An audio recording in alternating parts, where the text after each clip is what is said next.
제가 추측하고 있는 내용이에요. 온라인 게임의 월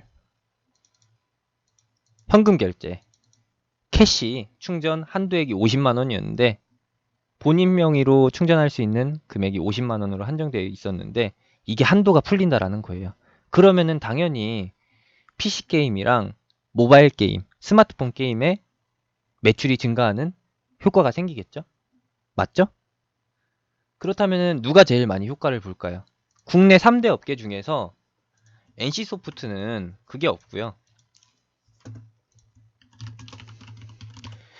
NC소프트는 캐시를 충전해서 현금으로 캐시를 충전해서 컨텐츠를 사는 게 아니라 애초에 NC소프트는 현금 대 현금, 유저와 유저 간의 유저와 NC소프트 간의 거래가 아니라 유저와 유저 간의 거래가 엄청 커져 있어요. 그래서 이 월 한도 제한 해제가 효과가 없는 것이고 국내 3대 업계 3N이라고 하죠. 게임의 3N. 첫 번째는 넥슨이고 두 번째는 뭐다? 넷마블이다. 그리고 세 번째가 NC소프트죠. 넥슨, 넷마블, 그리고 NC. 이렇게 3대 업체가 있는데 이번에 이슈가 터진 게 뭐였죠? 바로 넥슨 GT였죠. 넥슨 GT가 매각하는데 13조 원을 불렀습니다. 실질적으로 단독 기업이 매수할 수 있는, 인수할 수 있는 능력을 갖춘 게 삼성밖에 없어요. 삼성. 또는 해외 기업. 그렇다면은 이거는 무엇이냐? 뭘까요? 보여주기겠죠? 맞나요? 나는 이해했다 1. 아니다. 나는 모르겠다. 아직까지 감이 안 온다 2. 이거는 보여주기식이라는 거예요. 처음에 최초로 추정된 금액이 10조였고 시장에서 추측한 금액이 10조였고 실제로 넥슨에서 부른 거는 13조 원이었습니다. 아마존한테 야 우리 13조 원에 팔 건데 너네가 인수할래? 라고 한 게 13조 원이에요. 넥슨에서 나온 게. 넥슨에서 오피셜로 나온 금액이 요건데 의미가 없죠? 누가 인수하겠어요?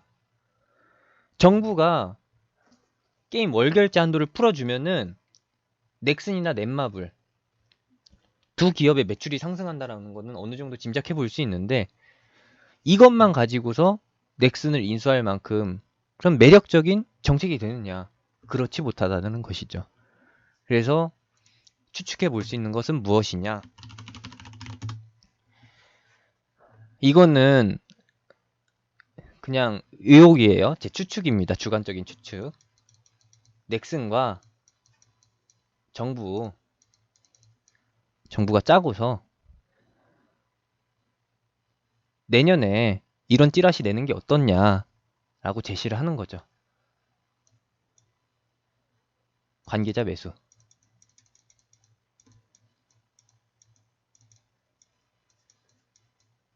그리고 넥슨에서 오피셜을 내는 거는 사실인 거고 넥슨이 회장이 아 우리 회사 매각하고 싶다.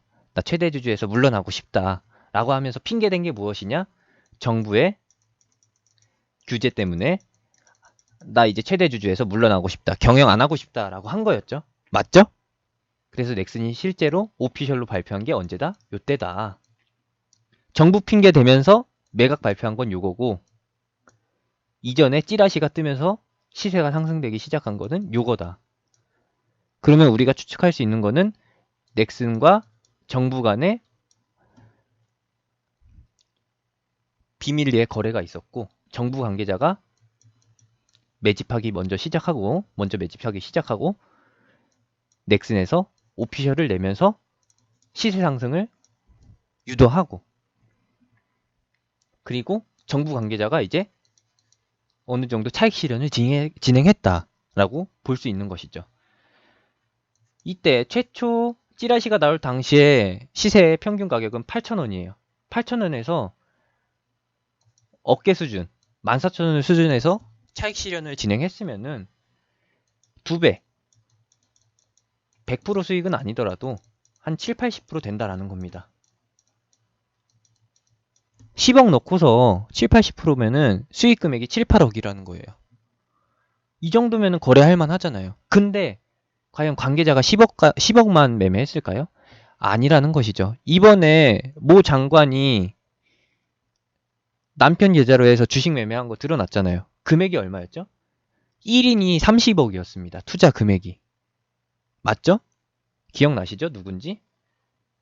과연 한 명이 30억이었는데 이러한 정부와 기관의 거래에서 정부와 기업의 거래에서 고작 30만 원 작업하려고 이 정도의 뉴스를 냈을까요? 아니라는 것이죠. 아니라는 겁니다. 최소 몇십억에서 최소 몇백억, 최대는 천억 단위까지 갈 수 있다는 것이죠. 근데 또 제가 추측해 보는 거는 이렇게 자금을 움직이게 해서 어디에 사용되느냐라는 것이죠. 세력주는 세력이 돈을 벌기 위한 겁니다. 맞죠? 근데 이 세력의 정체가 무엇이냐? 이 세력이 진짜 일반적인 동호회 수준의 개인이라면은 어떻게 한다? 한국거래소에서 잡는다. 추적해서 잡는다라는 것이고, 그리고 이게 개인이 아니라 예, 유튜브에서 정답이 나왔어요. 대선 자금, 선거 자금 확보를 위해서 움직이는 단체라면은 한국거래소에서 어떻게 한다? 넘어가 준다. 라는 것이죠. 여기까지 이해되셨으면 2번.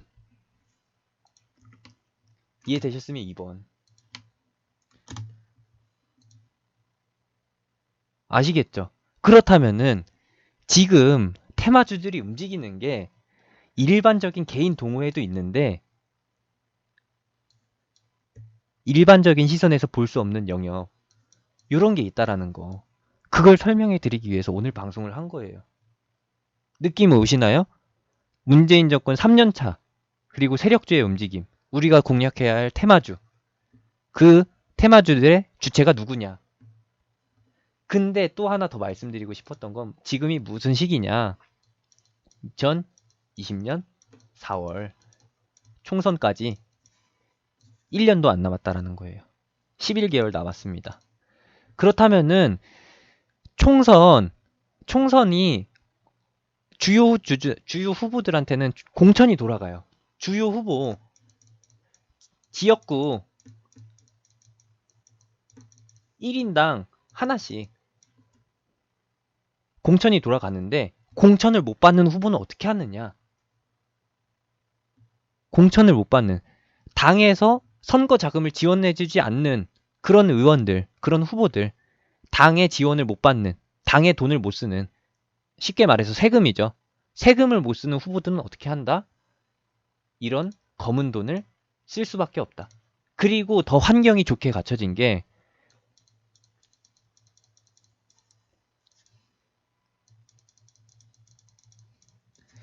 블록체인 기술을 기반으로 한 거래소가 매매 이력이 안 남는, 자금 세탁이 용이한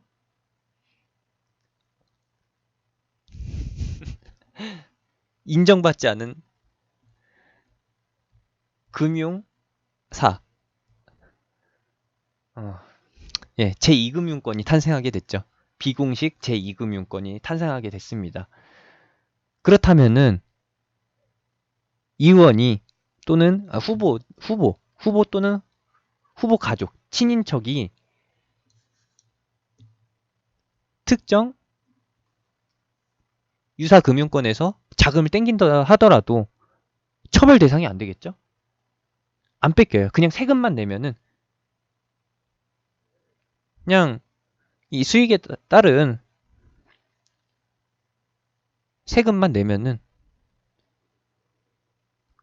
깨끗하게 정리된다라는 겁니다. 자금의 출처는 그냥 세금만 내면 끝난다라는 거예요. 아, 내가 가상화폐 거래해서 수익 났는데 세금, 일정 세금 내지 않았느냐 라고 하면 누가 뭐라 그러겠어요.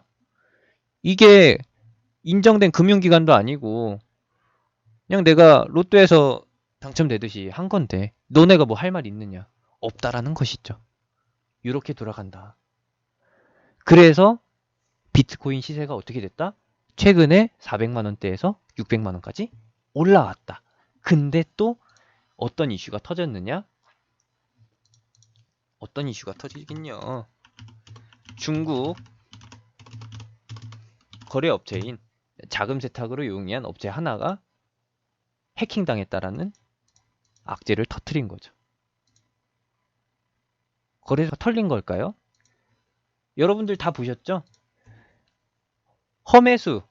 험해도 가짜 거래 사이트에서만 그냥 기계적인 수치로만 숫자상으로만 거래가 되고 실제 매매는 이루어지지 않는 사이트들이 많았다라는 겁니다.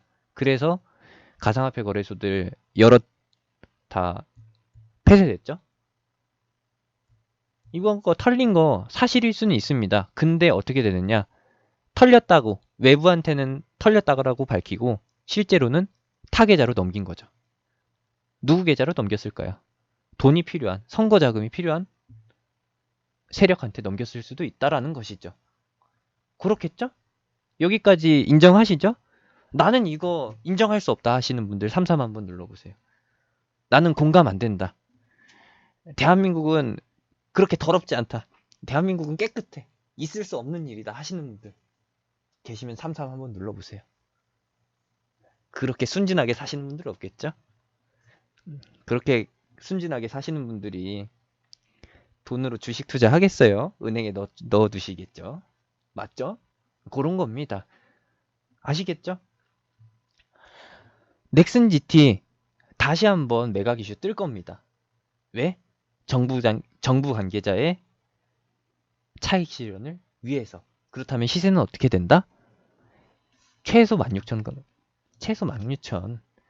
지금 한진그룹 경영진 교체, 아시아나항공 매각, 그리고 지능기업, 효성그룹의 지능기업 매각 이런 거 뜰 때 시장이 안 좋아서 일명 무슨 주라고 하죠? 유통주식수 작은 주식들, 우선주를 포함해서 스펙주를 포함해서 유통주식 작은 종목들 이걸 뭐라고 하나요? 뭐라고 하나요? 뭐라고 하긴요. 저평가 주식이 아니라 그거 단어가 기억이 안 나요. 품절주라고 하죠. 아, 예, 감사합니다. 품절주라고 하죠. 품절주. 품절주가 유행할 때 같이 끼어 팔기로 갈 수가 있다라는 것이죠. 특히나 매각 이슈는 성사되기 전까지 계속 움직여줘요. 최종적으로 성사가 되든 안 되든, 매각이 되든 안 되든, 매각이 실패하든, 매각에 성공하든, 그 결과가 중요한 게 아니라 과정에서 기대감으로 움직인다라는 겁니다.